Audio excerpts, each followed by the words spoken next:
Good morning. Hi James. James Cole, can you hear us? If you can't, we'll go with Andrew McKenna and you can go after after Andrew. Hey, good morning. Morning, James. Good morning, Gregor. What's Hi, the James. team news? Everyone fully fit, raring to go? Yep, following yesterday's session. Couldn't tell you this morning. We're all just packing up on getting things on the bus, getting our last PCR test. Now we're heading to Cape Town. But 40 players trained yesterday. So that's pretty incredible, thinking the games that we've played, that everybody's fit for this last final match. And how are you feeling heading into this huge game? Yeah, like you normally do as a coach, you're excited to see the players perform. Pretty much the job of coaches is done now. It's captain's run today, so the players will be leading as we go on to the field, and that's what we want to see them do tomorrow. How big a task is this facing you guys, and how much of an achievement, how big an achievement would it be to pull it off and win a test series in South Africa for the first time in 24 years? It'll be a huge achievement. I think we're obviously just looking at 80 minutes tomorrow, but when you put it in context of the last 8 weeks and the challenges we've gone through, and South Africa, but obviously we're a long way from our families for a huge period of time. It would be a massive achievement, but the game's about the test series, and the game is about what happens on the field, and our players are focused this week. They've looked really sharp, and they know last week, especially in that second half, wasn't a performance that reflects who they are and what we're capable of doing. In that sense, is there a feeling that there's a score to settle, that there's rights to wrongs after that second test?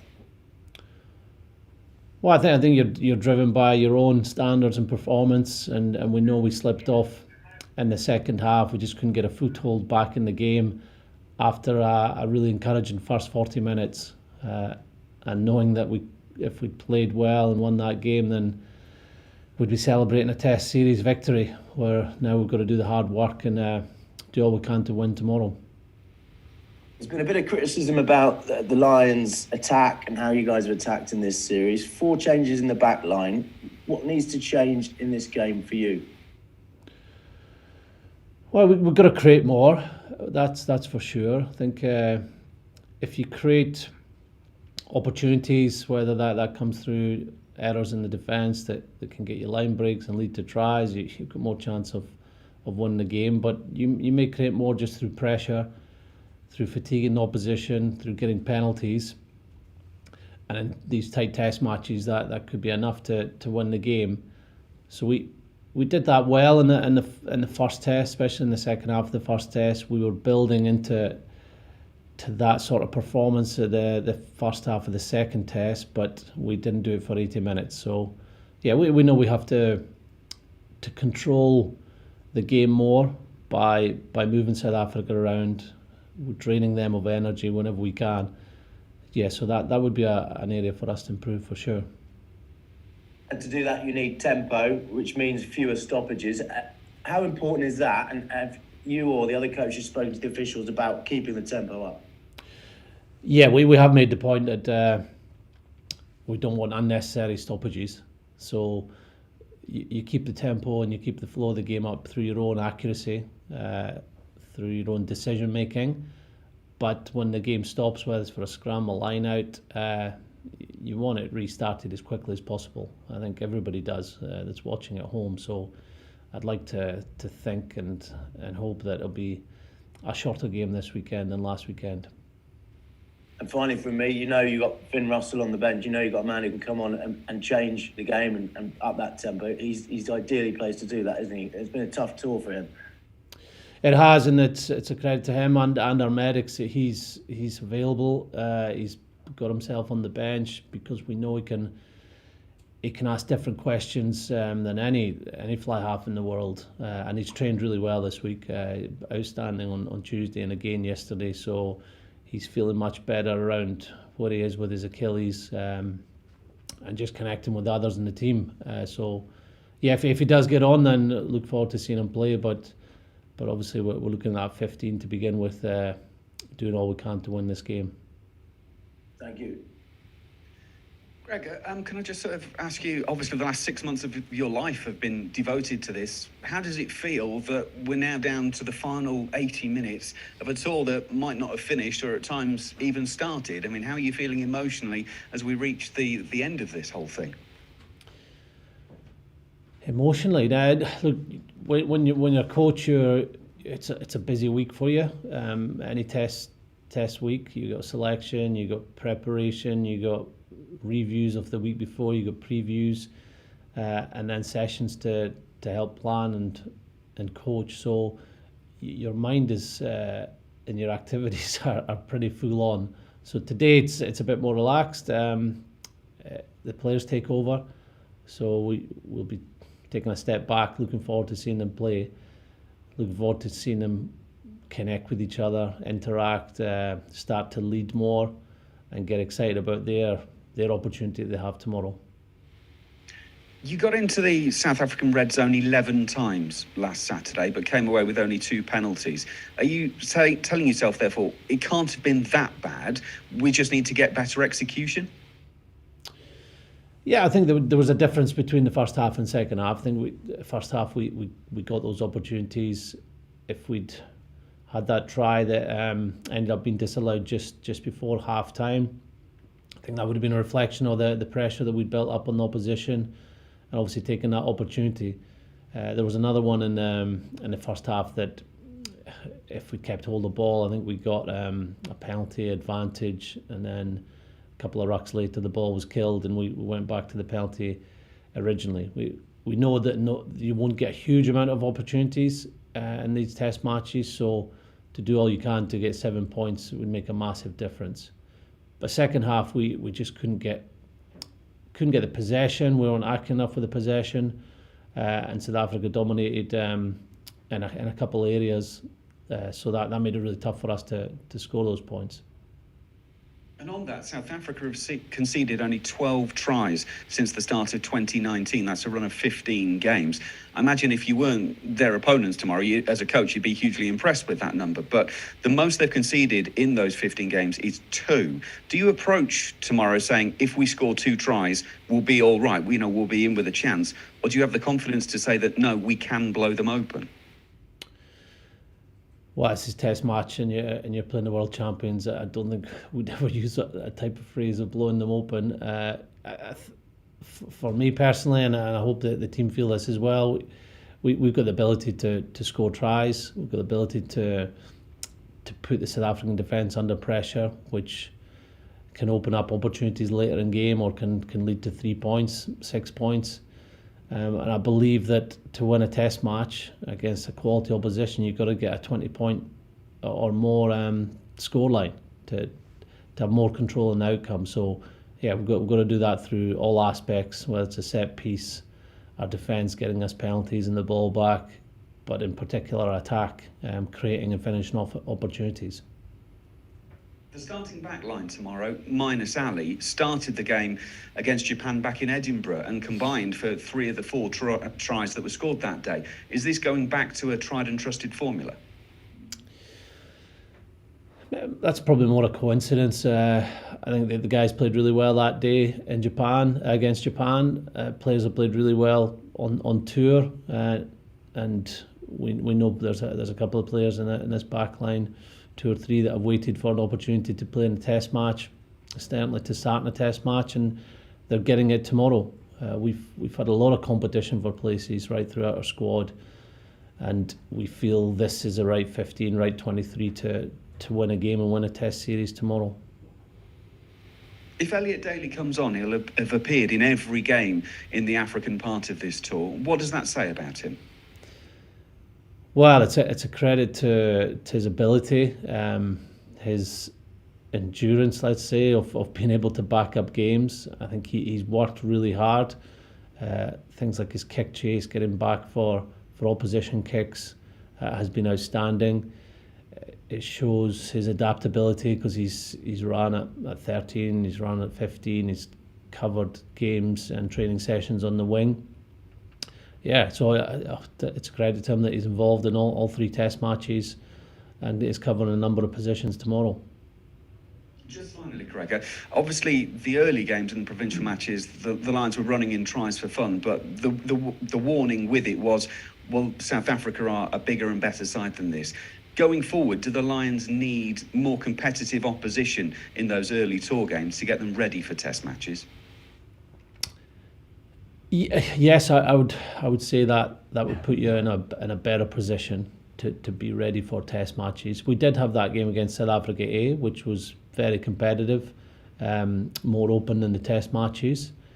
But yeah, I would feel in 4 years' time, 8 years' time, that the more of a test you have in the lead up to the tests, it's going to help you. It's going to be more relevant to what you're facing in the test series. Thank you. Hi, Gregor. Can you hear me? Yes. Good morning. Yes. Good morning. Liam Williams and Josh Adams are coming into the back three. What are you hoping from those two tomorrow? To bring their individual strengths, they're outstanding rugby players. So I think a lot is focused on Josh around his finishing and Liam around his aerial strengths. But I've seen them as outstanding rugby players. Like they make good decisions in attack and defence. They connect really well with others in the back line. Really good people, and they've deserved their chance with how well they've played and trained on this tour. Alun Jones will make his 12th consecutive Lions Test appearance tomorrow over 4 series, 12 years. Can you just sum up what that achievement? Well, if it was just a standard come out and tour and play your way into a test series and get that 12th appearance, it's an amazing and unique achievement, especially in the professional environment. But then when you add in the fact he was injured in our first game and had to fight back and work really hard and come into a test match and play so well in that first test, it just shows you what a human being he is, never mind rugby player. So yeah, we feel so proud to have him with us, and we want to see a win for him, but also a performance that he can look back on with a lot of fond memories when he's got the pipe and slippers in a few years' time. Thank you very much. Morning, Gregor. I believe going into the first test, you made the theme about the rumble in the jungle. Is there been a particular theme for this week? No, I think the outside of a third test and how we have to improve, that's been the key focus. There's been a couple of rugby focuses that we've emphasised more this week, but nothing, no analogies this week. And you were part of probably the most iconic Lions series in '97 here. How would this be a greater achievement given all the sacrifice you detailed earlier, the 8 weeks in the bubble and the time you've been apart from the family? I think it would be some achievement if the players did win the Test series. It's such a different tour to any other one you're ever likely to be on, and I don't think you can understand the challenges that our players have gone through until maybe a few months after. But it has been tough for them. But to see them come together, to see them still train as hard this week after being here 8 weeks, to not get the rewards of interacting with your families on tour, supporters, the noise that greets you when you go on the field, that's tough. But we'll leave the descriptions of the tour to you guys. Our focus is, and the players' focus is on that 80 minutes and getting that win. Thank you. Morning, Gregor. Do you believe you saw the best of South Africa in that second half of the second test, or is there another level to come from them, do you think? But they've got better throughout the 3 games that they've played, if you include the A game. So I think they'll get better again. The 2 tests were mirror images of each other, weren't they? The first half was quite tight, and the second half in the first test we got a real foothold in the game, managed to get more possession and get ahead of South Africa. The second test they did that to us, and I thought they grew in confidence. But it starts again tomorrow at 6 o'clock our time, and each each match of rugby, each test match tells its own story, and it's about how you win those battles within the game, whether it's around the contact area, around the set piece, around the aerial game, which we know is going to feature one more time, and then how you connect with others. We're a new team again, and they're a new team. They've made a couple of changes, and it's how those new players come in and grab those opportunities. How far short are you, do you think, of putting your best performance out to there? What's the best to come from the Lions? Yeah, certainly a lot more to come. I think if we were to look at the first half last week and the second half of the first test, in terms of a test match rugby, that would be a very good performance. But I feel there's more in us than those halves of rugby. I think there's more we can do in each area of the game. And we're a team that, although we've got changes, players have trained together for a number of times, and I feel that we'll improve with another game under our belt. So it should be a better quality test match than what we saw last week. Thanks, Gregor. Thanks.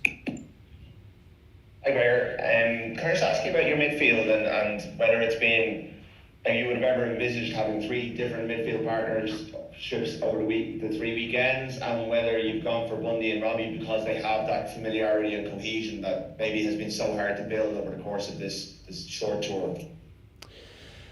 Yeah, it's a really good question. I think it obviously featured a lot in our selection discussions in the first and second test that Bundy, who'd been playing well, who obviously played well in the Japan game and the South Africa A game, has that connection with Robbie. Robbie hadn't played that much following his injury on tour, so we looked at what we felt how the game would go, what we wanted to do in our game, and that was the reason for the selections in the first and second tests. But now Bundy and Robbie get that chance to play together. And you can already tell their communication on and off the field. They've got a really good understanding. Bundy's been waiting for this opportunity. He brings his own strengths, but he connects really well with Robbie. So they'll enjoy the fact that they're getting this chance to play for the Lions together. Follow on. There's been a lot made of Dan's passing stat last weekend, the 3 passes, and can you just explain why you think that number was so low? What was the kind of driving factor behind that, and would you envisage that he will, up that stat that this weekend that you will be able to put together more outside him, if you know what I mean? Yeah, I think one thing was we obviously kicked a few times when we got into the opposition half, and that sometimes brought with reward, sometimes it didn't, but that was obviously a strategy. And in the first half, we felt that we were gaining momentum a lot playing off 9. And when you play more off 9, you're obviously 10's not going to touch the ball on too many occasions. But in terms of a half of rugby, we were pretty pleased with a lot of what gone on. We could have moved the ball more. We could have taken those opportunities when we got in the 22, just came alive a little bit more. But it was a half of rugby where Dan was at 10, where he made really good decisions and he was very accurate, especially with his kicking game. Now, Dan didn't play a huge amount in the second half, so I think if we're looking at a passing stat, he obviously didn't play 80 minutes, and in that second half we didn't get that much ball. But whether a 10 passes a lot or not, that's not necessarily a good thing or a bad thing. I think we want our 10s to take on this blitz defence too. So if people are rushing up on the outside, you can play around it, you can play between it, or you could take it on as a first receiver. And Dan did that a couple of times well. So yeah, there's more nuances and a bit more in behind those stats. But in terms of a first half of rugby that Dan was at 10, we felt we did enough to control that game and put more points on the board. Thank you. Gregor, what are you expecting from Ali Price, and what does it say about him for making the test team, on the grounds that for many people, maybe including me, he was third choice 9 before the tour started? Yeah, it shows how well he's trained and played on tour, how he rose to the occasion in that first test. Thought he was excellent, accurate with his kicking and passing. So yeah, it's great. It's great for him. He should be really confident going into the game on how he's played, and that's what we want to see from him. We want to see him being accurate, getting that ball away quickly from the rucks, being very good with his kicking game, because that's really important, and that helped us to take control of the game in that first test.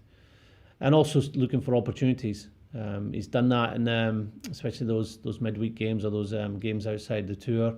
And if there's ever opportunity, he'll be encouraged to take it. He's got the pace to go through those gaps. Thanks, Gregor. Thank you. Thank you very much, everyone. Thank you, Gregor. Thanks, guys.